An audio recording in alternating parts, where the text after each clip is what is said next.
This is the all-new Korkers Chrome Lite wading boot, and it's Korkers' entry-level BOA boot, which makes it one of, if not the cheapest boots with the BOA system on the market.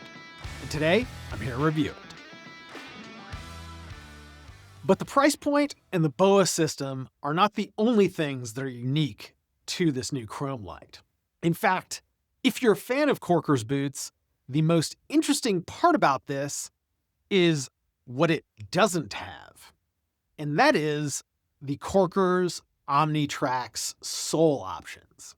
That's right, the Chrome Lite, along with the Stealth Sneaker, are the first Korkers boots, at least in a really long time, that do not feature an interchangeable sole. And as you can see, this one comes with a plain rubber sole.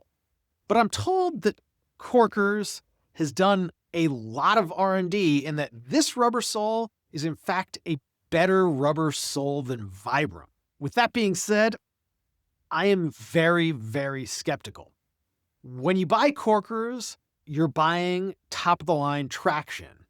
And the Chrome Lite here, while it does have a very attractive price, does not come with that top-of-the-line traction. But I digress. Let's talk a little bit more about the features on this boot.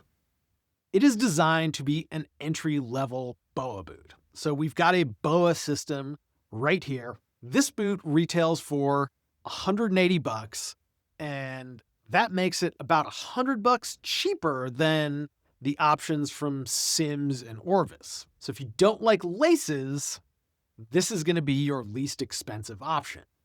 You'll also notice that compared to a lot of other wading boots, this boot is a lot more minimalist.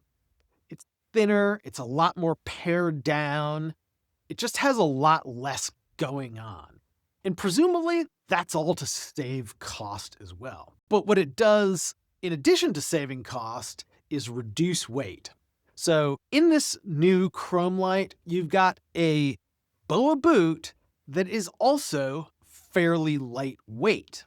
So this size 10 Chrome Lite comes in at about 24.5 ounces. To give you some comparison points, the old Sims Flyweight comes in at about 20 ounces for the same size, and Sims G3s are way heavier. I don't even have one to weigh right now. But the bottom line is when you pick this up, this is a lightweight boot, and it's a lightweight boot with the BOA system, and it's inexpensive. And I think that's the point of the Chrome Lite.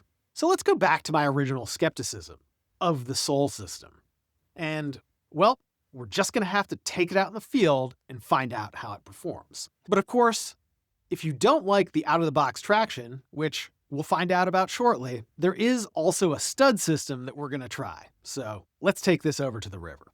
Before we continue, I wanted to let you know about Trident Travel, our new destination travel service where you'll get our expert planning and guidance at no additional cost. That means no credit card fees, no booking fees, and for a limited time, you'll even earn Trident rewards on your travel bookings. So for every trip you book, you'll be earning valuable points that you can use towards free tackle here at Trident. So if you're thinking about taking a fly fishing trip, Trident Travel is the way to do it. We've got a ton of great destinations, excellent service, and even more destinations being added every month.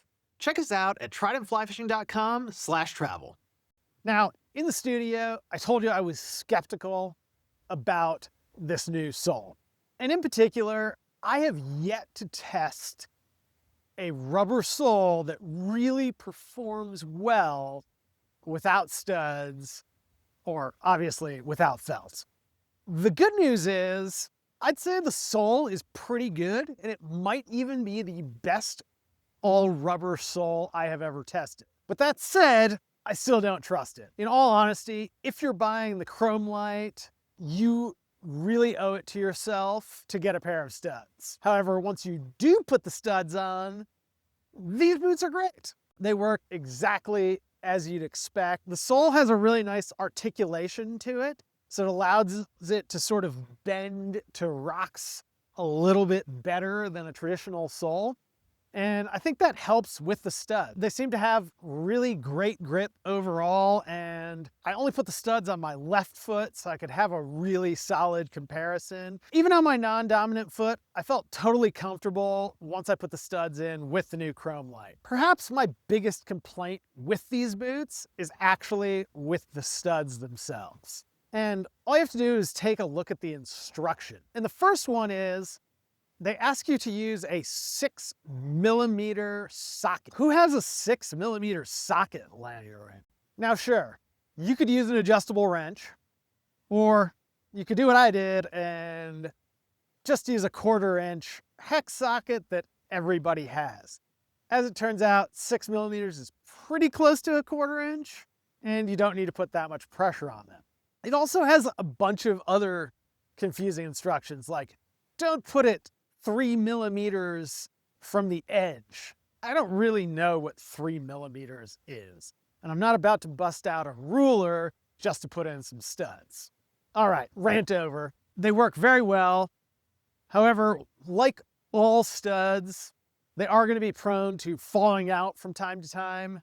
They are not a permanent solution, so when you do place them, make sure that you check them from time to time, make sure they're in good shape, and they will treat you really, really well. Now let's talk about some other features of this Chrome Lite boot. Overall, it feels very lightweight, and I'd say of all of the wading boots I've ever worn or tested, this one feels the most sneaker-like. It's got a very streamlined shape. Frankly, I think it's a really good-looking boot, especially if you're into that sort of Vans, skater, shoe type look. This is the one that has it. And because there's no Omnitrax, it saves a bunch of weight, and it is a very, very lightweight BOA system. Unfortunately, like virtually every other BOA system I've ever tried, this one doesn't really get tight enough for me. That's sort of a give and take for using BOA. In terms of fit, these boots do not have the same sort of heel lock-in feature that I feel like a lot of Korkers do. You're definitely gonna get more play than you're used to if you have something like a Dark Horse or a River Ops.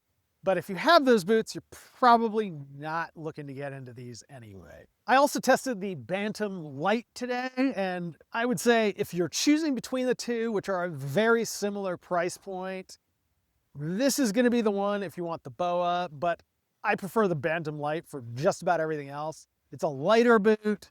It's got more support, although the support on this is surprisingly good, even though it doesn't really give you the impression of lots of support. It's a very streamlined support system. In terms of topside hiking performance, I think these boots are going to be fine. The soles actually do have tons and tons of grip on dry rocks. They just don't work as well underwater. Overall, I've been a little bit hesitant to try the Stealth Sneaker and the Chrome Lite. To me, they just are missing the key feature that I love so much about my Korkers. However, I think if you're new to Korkers and you're looking for a really great sort of more entry-level wading boot, these are going to be a phenomenal choice. Just make sure that you use your studs. As I was taking off the Chrome Lite, I had a bit of an afterthought, which is that this boot is quite possibly the easiest boot to take off and put on of any boot I've ever used. So if you're looking for a boot that is really, really easy to take off and put on, the Chrome Lite is the one for you. And of course, if you've got questions about this Chrome Lite, the Stealth Sneaker, the Bantam Lite, or any wading boot in the Korkers lineup, don't hesitate to give us a shout at 888-413-5211 or email us 24/7 at support@tridentflyfishing.com. And of course, if you enjoyed this video, don't forget to hit the thumbs up and subscribe to our channel. It really helps us out. I'm Ben. Thanks for watching. We'll see you next time.